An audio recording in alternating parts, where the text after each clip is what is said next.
નમસ્કાર, હું હંસિની અને તમે જોઈ રહ્યા છો નિર્ભય ન્યૂઝ। ગુજરાતમાં છેલ્લા 1 વર્ષમાં એટલા દુષ્કર્મ થયા છે કે કદાચ તેને ગણવા બેસીશું ને તો પણ સમય ઘટશે। ગુજરાતની પોલીસ શું કરી રહી છે અને ગુજરાતના ગૃહમંત્રી શું કરી રહ્યા છે, સવાલ અહીંયા એ જ ઊભો થાય છે। જો છેલ્લા 1 વર્ષની વાત કરવામાં આવે તો ગુજરાતમાં લગભગ 648 દીકરીઓ સાથે દુષ્કર્મ આચરવામાં આવ્યા છે અને હવે આને જ લઈને આમ આદમી પાર્ટીના નેતા ગોપાલ ઇટાલિયા મેદાને આવ્યા છે।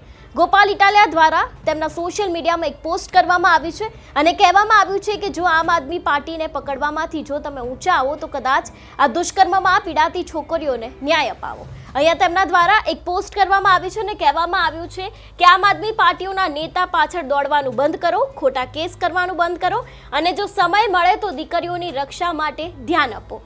જે છેલ્લા 1 વર્ષમાં દુષ્કર્મના કિસ્સાઓ આવ્યા છે, લગભગ 648 બાળકીઓ સાથે દુષ્કર્મ આચરવામાં આવ્યું છે। જોકે આજે આને લઈને એક આર્ટિકલ પણ સામે આવ્યો હતો દિવ્ય ભાસ્કરનો અને હવે તેને જ લઈને ગોપાલ ઇટાલિયા છે તે મેદાને આવ્યા છે અને તેમણે કહ્યું છે કે ગુજરાતમાં છેલ્લા 1 વર્ષમાં 648 બાળકીઓ સાથે દુષ્કર્મ કરવામાં આવ્યું છે। જો દુષ્કર્મની છેલ્લા થોડાક સમયની વાત કરવામાં આવે તો આ સમગ્ર દુષ્કર્મની ઘટનાઓ દાહોદથી શરૂ થઈ હતી ને હવે ભરૂચે અટકી છે। દાહોદમાં એક નાનકડી 6 વર્ષની બાળકી સાથે દુષ્કર્મ આચરવાનો પ્રયાસ કરવામાં આવ્યો, તે બાદ તેને મારી નાખવામાં આવી અને ભરૂચમાં પણ કંઈક એવું જ થયું છે। ભરૂચમાં એક નાનકડી 10 વર્ષની જે બાળકી છે તેના ઉપર દુષ્કર્મ આચરવામાં આવ્યું। જોકે એમાં તો હવે એવું પણ સામે આવ્યું કે તે બાળકી ઉપર પહેલા 1 અઠવાડિયા પહેલા અને થોડા દિવસ પહેલા દુષ્કર્મ થઈ ગયું હતું, તેમ છતાં પણ તેના માતા પિતાએ કોઈ ફરિયાદ નથી કરી સમાજના ડરથી, એટલે તે બાળકી ઉપર બીજી એક વખત દુષ્કર્મ આચરવામાં આવ્યું।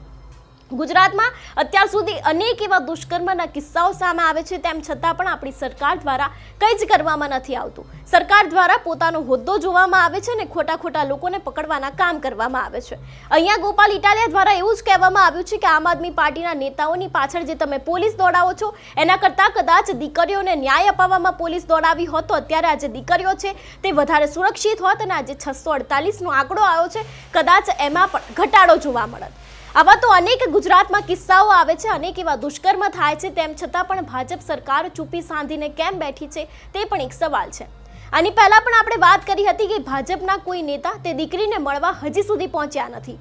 આમ આદમી પાર્ટીના જો ધારાસભ્ય છે, ડેડિયાપાડાના ધારાસભ્ય ચૈતર વસાવા, તે તો આજે પહોંચી ગયા હતા, પરંતુ તેમ છતાં પણ ત્યાંના સાંસદ મનસુખ વસાવા હજી સુધી ત્યાં પહોંચ્યા નથી અને એ પછી ભાનુબેન બાબરિયા હોય કે મનસુખ વસાવા હોય, હજી સુધી ભાજપના એક પણ એવા રાજકીય નેતા નથી જે ત્યાં પહોંચ્યા હોય અને દીકરી છે અને તેના માતા પિતા છે તેમને આશ્વાસન આપ્યું હોય। અત્યાર સુધી ભાજપના રાજના અનેક એવા કૌભાંડો થયા છે, અનેક એવા રોડ રસ્તાના કામમાં પૈસા ખાવામાં આવ્યા છે, પરંતુ હવે તો સવાલ ઊભો થઈ ગયો છે દીકરીઓની સુરક્ષા ઉપર। દીકરીઓના આટલા કિસ્સાઓ સામે આવે છે, તેમ છતાં પણ ભાજપ સરકાર ચૂપી સાંધીને કેમ બેઠી છે, અહીંયા સવાલ ફક્ત ને ફક્ત એ જ ઊભો થાય છે। અનેક વખત આપણે જોયું છે, છેલ્લા ઘણા સમયથી જોતા આવ્યા છે કે છેલ્લા 6 મહિનામાં કેટલા દુષ્કર્મ થયા છે, એ પછી ગેંગરેપ હોય કે પછી એક નાની બાળકી સાથે થયેલો દુષ્કર્મનો પ્રયાસ હોય ને તે બાદ તેને મારી નાખવામાં આવી હોય, તેમ છતાં પણ ભાજપ સરકાર દ્વારા કોઈ એવો કાયદો નથી બનાવવામાં આવ્યો કે કોઈ એવી સજા નથી આપવામાં આવી કે જે એક ઉદાહરણરૂપ હોય, જેનાથી કોઈ પણ વ્યક્તિ ફરી એક વખત દુષ્કર્મ આચરતા પહેલા અથવા તો કોઈ પણ છોકરી સાથે અડપલા કરતા પહેલા વિચારે કે જે હું કરી રહ્યો છું તેનાથી ભાજપ સરકાર અને ગુજરાતનું જે પોલીસ મંત્રાલય છે તે મારી શું હાલત કરશે। આટલા કિસ્સાઓ આયા, દીકરીઓ કહી રહી છે કે અમારી સાથે આવું થઈ રહ્યું છે, તેમ છતાં પણ ભાજપ સરકાર દ્વારા હજી સુધી કોઈ જ એક્શન લેવામાં નથી આવી કે કોઈ જેવો કાયદો બનાવવામાં નથી આવ્યો જેનાથી કોઈ પણ દુષ્કર્મી હોય ને એ થરથર કાંપી ઉઠે કોઈ દીકરીને અડતા પહેલા પણ। અનેક એવા કિસ્સાઓ જોયા છે, દાહોદનો કિસ્સો હોય, વડોદરા ગેંગરેપનો કિસ્સો હોય કે પછી વલસાડમાં થયેલા દીકરી સાથેનો દુષ્કર્મનો કિસ્સો હોય, અનેક એવા કિસ્સાઓ ફક્ત ને ફક્ત બહાર આવે છે, પરંતુ તે બાદ તે દબાઈ જાય છે અને એમાં પણ જો કોઈ ભાજપનું કનેક્શન સામે આવી ગયું તો તમે બળાત્કારી કહેવાવો જ, તો તમને છોડી જ દેવામાં આવે। પરંતુ આ બધાની વચ્ચે હવે ગોપાલ ઇટાલિયા દ્વારા અહીં એક સવાલ ઉઠાવવામાં આવ્યો છે।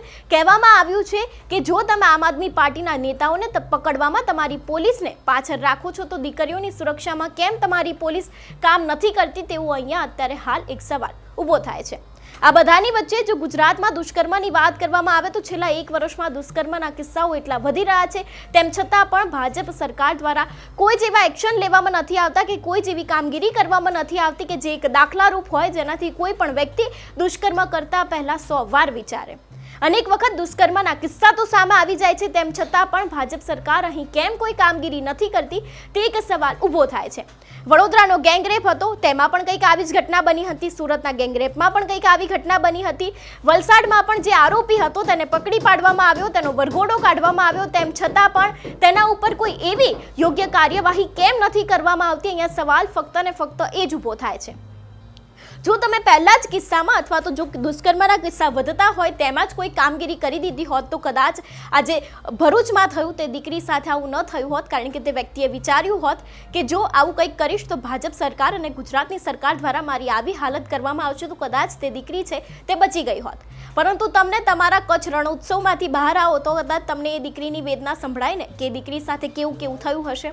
જો કે અત્યારે હાલ વિપક્ષના નેતાઓ છે તે એક બાદ એક તે લોકોને મળી રહ્યા છે. પછી કોંગ્રેસના અમિત ચાવડા હોય કે પછી આમ આદમી પાર્ટીના ધારાસભ્ય ચૈતર વસાવા હોય, આ દરેક નેતાઓ અત્યારે હાલ દીકરીને મળવા પહોંચ્યા છે અને ભાજપના નેતાઓ એવું કહી રહ્યા છે કે તે લોકો નવરા છે એટલા માટે કદાચ જતા હશે. પરંતુ એ વાત ના ભૂલશો કે તમારા જ રાજમાં આ દીકરી છે તે હેરાન થઈ છે, તમારા જ રાજમાં આ દીકરી છે તે દુષ્કર્મનો ભોગ બની છે. તેમ છતાં પણ તમારા દ્વારા તો હજી સુધી ત્યાં પહોંચી વળાયું નથી, કારણ કે તમારે તમારી કેબિનેટની બેઠકો હશે અથવા તો તમારે કોઈ તમારા ઉદ્ઘાટનના એવા અગત્યના કાર્યો હશે કે તમને આ દીકરીની વેદના સંભળાઈ નહીં હોય. આ દીકરી જે સમયે ત્યાં ઢસડતી આવી હતી તેની માને તેને બૂમ પાડી હતી, કદાચ એ તમારા સુધી નહીં પહોંચી હોય કારણ કે તમે એ વેદના સમજી નહીં શકો. તમને ફક્ત અને ફક્ત તમારો હોદ્દો વાલો છે એટલે કદાચ આ વેદના બાળકીની છે તે તમને નહીં દેખાઈ હોય. અત્યારે હોસ્પિટલમાં તે જીવન મરણ વચ્ચે ઝોલા ખાઈ રહી છે, તે કદાચ તમારા માટે નહીં સારું હોય એટલા માટે તમે હજી સુધી ત્યાં પહોંચ્યા નહીં હો.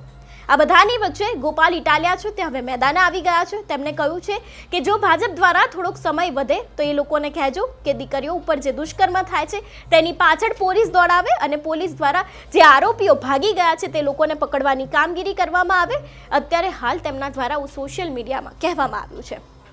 સવાલ અહીંયા એક એ જ ઊભો થાય છે કે આની પહેલાં પણ વડોદરામાં જ્યારે દુષ્કર્મ આચરવામાં આવ્યું હતું અને દાહોદમાં જે બાળકી સાથે દુષ્કર્મ થયું હતું તેમાં પણ ભાજપનું કનેક્શન સામે આવ્યું હતું.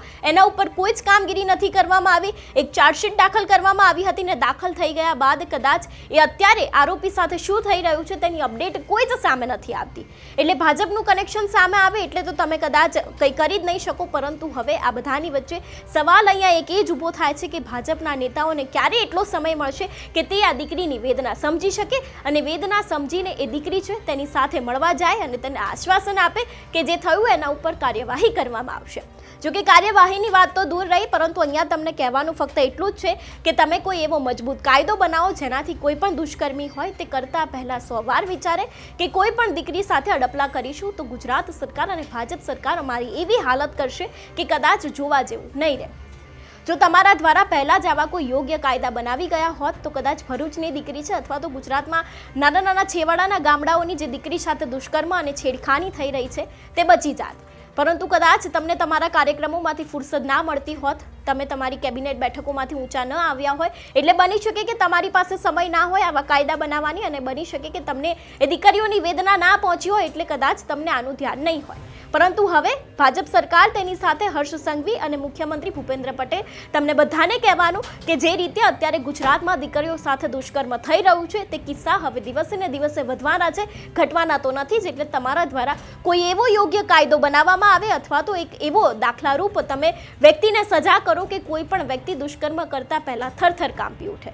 જો કે તમને તમારી બેઠકમાંથી સમય મળે તો આ વિષય ઉપર ખાસ વિચારજો અને જે બાળકી સાથે થઈ રહ્યું છે તેની વેદના ઉપર પણ ખાસ વિચારજો. ત્યારે ગુજરાતમાં દિવસે ને દિવસે જે દુષ્કર્મના કિસ્સાઓ વધી રહ્યા છે તેને લઈને તમારું શું માનવું છે અને શું સરકાર દ્વારા કોઈ નવો એવો કાયદો આવવો જોઈએ જેનાથી જે પણ દુષ્કર્મી છે તે દુષ્કર્મ કરતાં પહેલાં થરથર કાંપી ઉઠે? તેના વિશે તમારું શું કહેવું છે અમને કમેન્ટ કરીને ચોક્કસથી જણાવજો. તેની સાથે જો મારી ચેનલ એટલે કે નિર્ભય ન્યૂઝને લાઇક, શેર અને સબસ્ક્રાઇબ કરવાનું ભૂલશો નહીં. નમસ્કાર.